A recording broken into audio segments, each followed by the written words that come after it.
राजस्थान।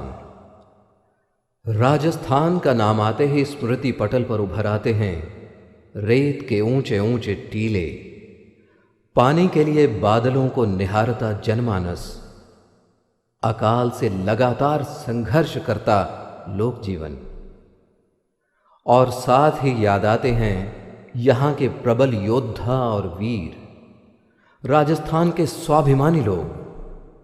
और न ही भुलाए जा सकते हैं युद्ध राग के बीच उत्साह की कविता गाते यहां के कविजन। सूर्यमल मीसण की रचनाएं हों या शंकरदान सामौर के गोली हंदा गीत, विजयदान देथा की लोकरस से आप्लावित कथाएं हों या फिर अन्ना राम सुदामा की आमजन की रचनाएं, राजस्थान की वीर भूमि में हमेशा ही एक एक शब्द की बड़ी महत्ता रही है। यहां के रचनाकारों ने शब्दों को बड़े सलीके से जिया है, कथनी और करनी के भेद को पाटा है। यही कारण है कि राजस्थान के साहित्यकार लोकमानस में अपनी अलग पहचान रखते हैं। राजस्थान की धोरा धरती में बसा है चुरू। जी हां, चुरू आज जिला मुख्यालय है। इसी चूरू के दक्षिण दिशा में 9 किलोमीटर की दूरी पर आबाद है रतन नगर कस्बा।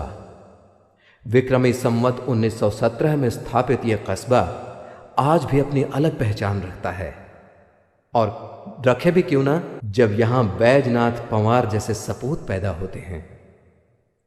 राजस्थानी भाषा के जाने माने कहानीकार बैजनाथ पंवार श्रावण बदी सप्तमी विक्रमी संवत 1981 तदनुसार 23 जुलाई 1924 ईस्वी बुधवार के दिन पिता श्री डूंगरमल पंवार और माता श्रीमती गणपति देवी के यहाँ रतन नगर के इसी घर में पैदा हुए हमारे कथानायक श्री बैजनाथ पंवार। सीधा सादा किसान परिवार, साग सब्जियां पैदा करने के लिए पूरे भारत में विख्यात माड़ी कुटुंब।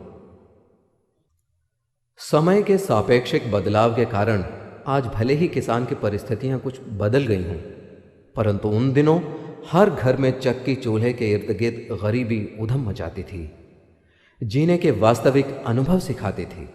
अकाल से पीड़ित परिवार के परिवार अपनी जड़ों से कटते बिछुड़ते चले जाते थे, लेकिन ये वीर भूमि की ही देन रही कि नई जगह पर जाकर भी ये लोग जल्दी ही अपनी नई हैसियत खड़ी कर लेते थे।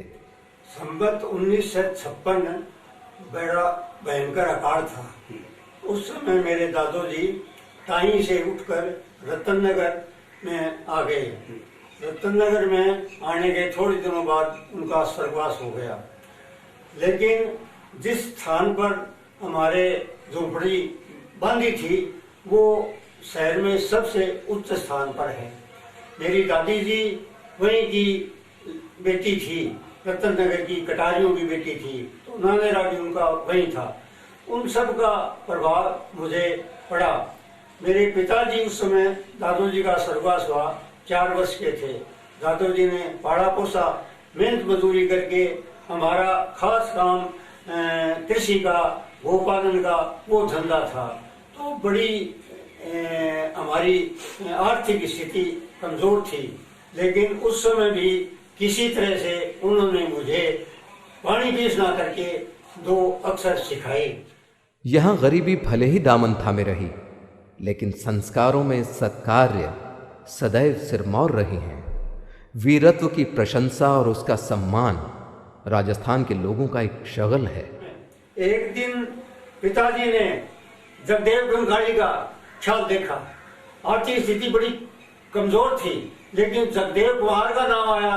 उस समय उन्होंने खेल वालों को 1 रुपया दे दिया। उस समय 1 रुपया बहुत बड़ा था, तो ऐसी उनमें भावना थी। साहित्यकारिता का गुण इनमें बचपन से ही था।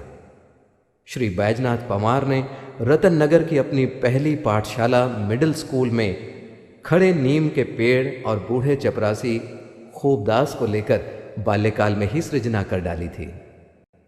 तेरे शैशव का स्वर्ण काल है याद तुझे ओ विजबराज, फिरका करता हुए अजर अमर बूढ़े स्वामी का अमर त्याग। बूढ़ा चपरासी खूबदास अधरों पर जिसके स्मित हास, सहलाया करता खड़ा खड़ा तेरे नव कुसुमों को साहस, वो बूढ़ा चपरासी फूलदास है याद तुझे वो बिटवराज, बूढ़े स्वामी का अमर त्याग, बूढ़ा चपरासी खूबदास, अधरों पर जिसके स्मित हास, ओ वृक्ष राज ओ कोटि बाहु, मेरी कविता के उपादान, तुम अजर अमर हो तरुवर, चरणों में लो सत सत प्रणाम, सत सत प्रणाम। आगे चलकर बैजनाथ पंवार को अनुकूल वातावरण मिला और उनका कृतित्व निखरता चला गया। मैं रतन नगर की मिडिल स्कूल में पढ़ता था, चौथी क्लास में था।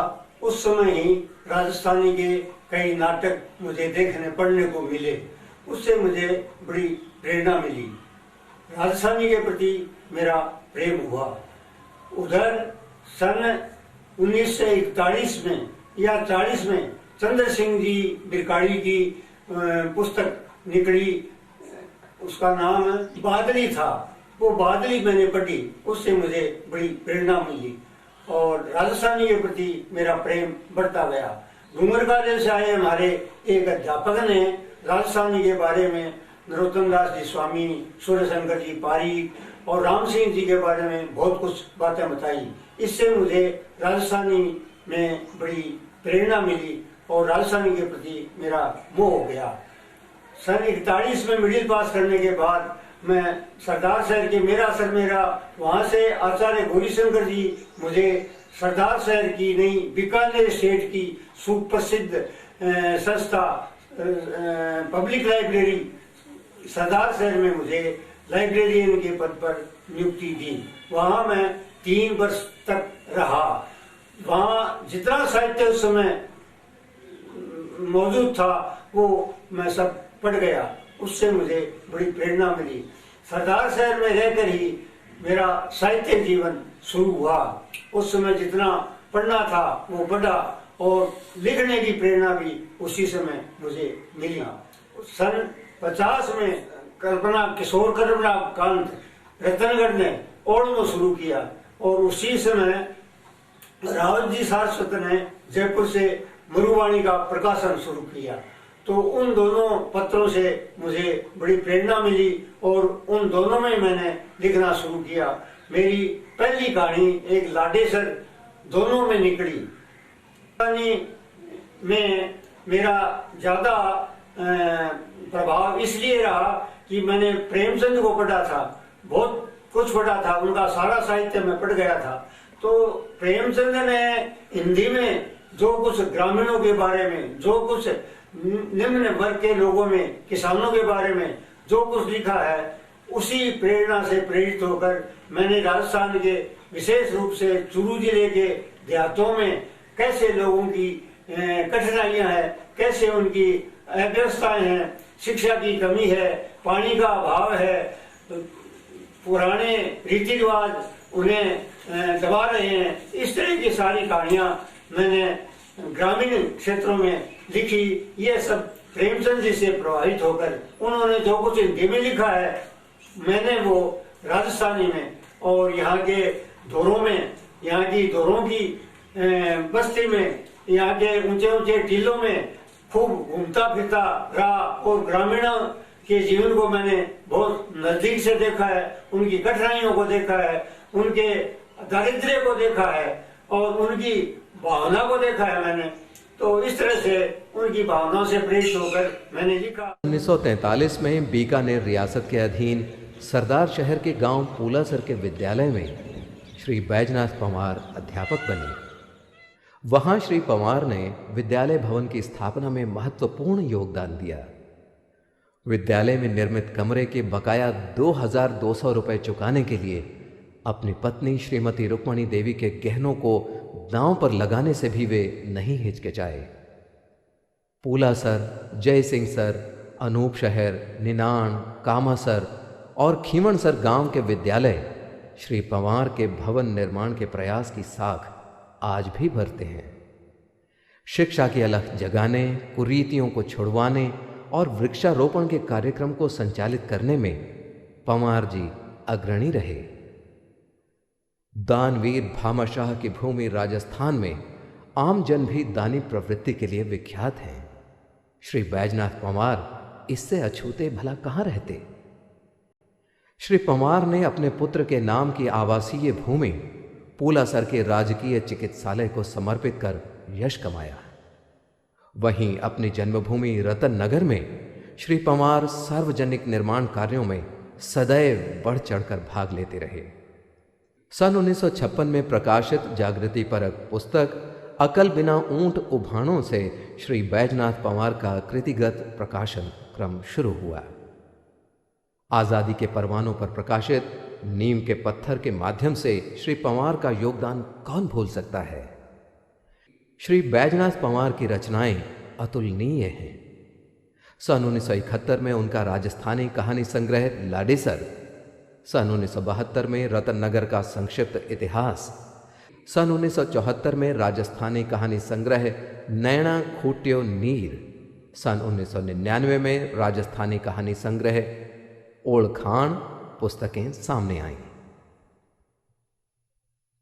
इसके बाद राजस्थानी संस्मरण पुस्तकें जीवता जागता चितराम व गदीड़, स्वतंत्रता सेनानी विषय पुस्तक न टूटे न झुके, जीवनी परक पुस्तक ज्यों की त्यों धर दीनी चदरिया आदि पुस्तकें एक के बाद एक आती गईं। ये समग्र रचना संसार श्री पंवार को साहित्य जगत में सदैव अमर रखेगा। सन 1980 में मैं 6 डिपार्टमेंट में 11 पोस्टों पर काम करते हुए सेवानिवृत्त हुआ। इस दौरान मुझे हरियाणा, उत्तर प्रदेश, गुजरात, महाराष्ट्र, असम, बंगाल सरकारी दौरे पर जाना पड़ा। तो हजारों लाखों लोगों से मुझे मिलने का अवसर मिला, भांति भांति के लोगों से मिलने का अवसर मिला, गरीब से गरीब लोगों से, धनवान से धनवान लोगों के। तो उससे मेरे लेखन में बड़ा सहयोग मिला। भांति भांति के लोगों का चरित्र मैंने देखा। श्री बैजनाथ पंवार को सन 1974 में लाडेसर कथा पुस्तक पर राजस्थानी भारती नई दिल्ली का श्री विष्णुहरि डालमिया पुरस्कार, राजस्थान साहित्य अकादमी उदयपुर की तरफ से नैना खूट्यो नीर कथा पुस्तक पर सन 1980-81 का राजस्थानी गद्य पृथ्वीराज स्मृति पुरस्कार, सन 2000 में द्वारका सेवा निधि ट्रस्ट जयपुर का पंडित ब्रजमोहन जोशी साहित्य पुरस्कार, वर्ष 2005 में श्री बजरंग लाल नरेंद्र कुमार धानुका प्रायोजित श्री सरस्वती पुस्तकालय फतेहपुर शेखावाटी का श्री सरस्वती सेवा पुरस्कार सहित अनेकों मान सम्मान मिले।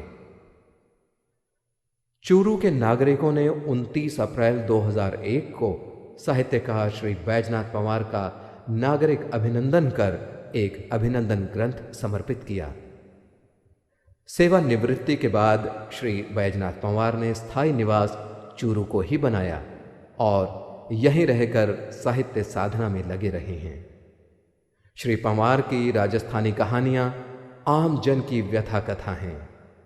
भाषा सहज सरल और ग्राम्य परिवेश की है।